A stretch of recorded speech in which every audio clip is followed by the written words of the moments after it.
Alright guys, so continuing from kettlebell clean and rack position, we are going to go to the next level, that is kettlebell single bencher. Okay?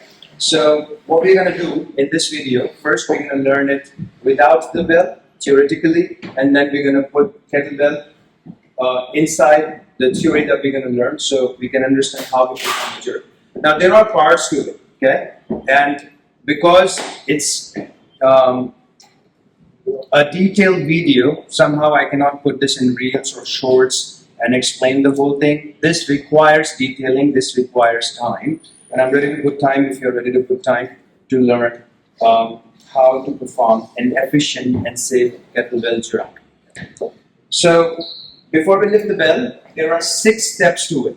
Okay? The first step is that we start from rack position. You can refer to the previous video. We go into first knee dip.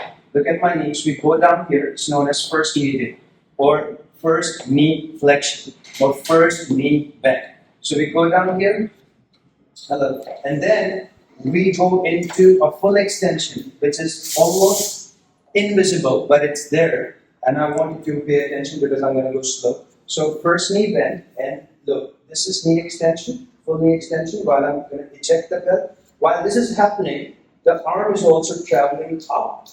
And before it locks 100%, look, my elbow is still bent, I get into a second knee dip. Okay? And so these are 3 steps. First knee dip, extension, second knee dip, that's third step. In fourth step, you rise and lock your knees. In fifth step, you catch the bell as if you want to absorb the pressure of the bell that's falling on your body. So when you catch the bell, you go down, look, knees bent, so that you can absorb. And in sixth step, you lock your knees before you get into the next jerk. It's important, if you are into kettlebell sport, to be aware that before you perform a next jerk, your knees, after you catch the bell, they have to lock, and then you go up again. Okay? So now I'm going to break it down for you even slower without the bell. We have here first knee dip, first knee bend, first knee flexion, whatever you want to call it. Then right after this, we eject from our lower extremity, the elbow upwards, closer to our body. We go, and while this is happening, the arm is traveling up in a straight line, not forward, vertical. And then quickly we get into a second knee dip. What we need to really focus on is that when the elbow locks, I repeat, when the elbow locks is the same time when the knees bend in the second knee dip. So elbow will lock and knees will bend. Okay? And then in step number 4, you rise up, fully extend your knees. Fully extend your knees. Step number 5, you catch the bell, bend your knees to absorb pressure, absorb load, and then lock, and then get into the second jerk. Alright? Now what we're going to do is we're going to put this into practice with the kettlebell.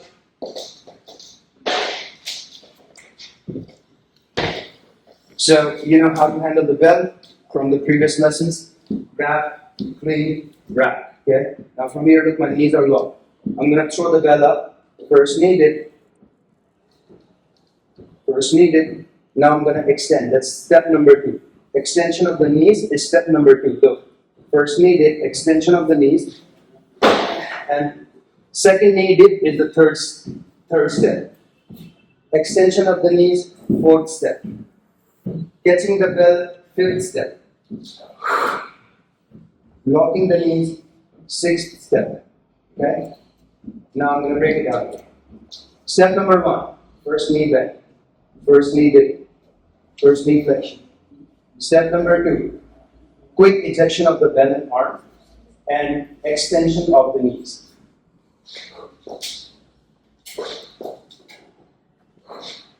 Okay. Step number 3, second knee dip, second knee flexion, second knee bend, whatever you want to call it. So first knee bend, extension, and step number 3, second knee dip. Step number 4, extension of the knees, 100%.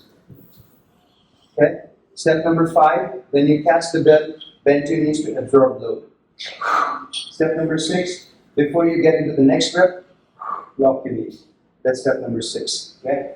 So that's what we have to pay attention to. Now, before I get into a real jerk, single bell jerk, I'm going to show you when the bell travels up.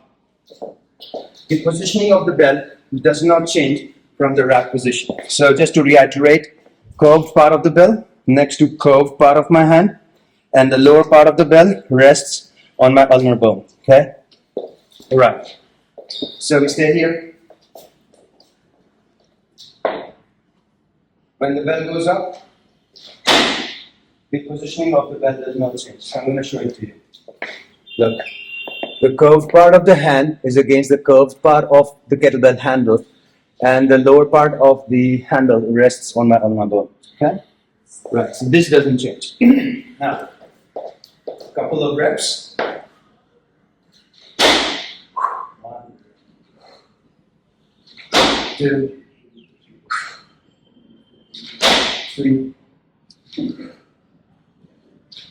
4, 5. Okay?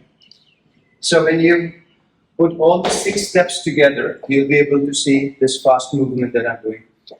Another thing that you want to learn is when you do kettlebell jerk, the idea is not to push the whole bell up. No, it's going to get you tired. The goal is to just press or jerk this part of the bell upward. Okay? So I'm not going to have intention of jerking the whole bell up, rather just the curved part of this handle of this kettlebell that goes up. Okay? Bell doesn't change. Positioning of the bell does not change. Excuse me. All right. The last thing that you want to learn is that it doesn't matter for how long you hold the bell, kettlebell overhead to get a count. What really matters is that you immobilize the bell at top. Okay? So I'll give you example, 2 examples, 4 examples. Okay? So I'm going to jerk the bell up. Look, I'm holding it for 5 seconds. But the bell is wobbly. 4, 5. When the bell comes down, this is a no count. Okay, I show it again. 1, 2, look. 3, 4, 5.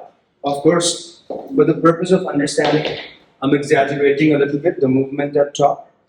So 5 seconds, 10 seconds, they do not define if you immobilize the bell at top or if you fully make the kettlebell dead at top.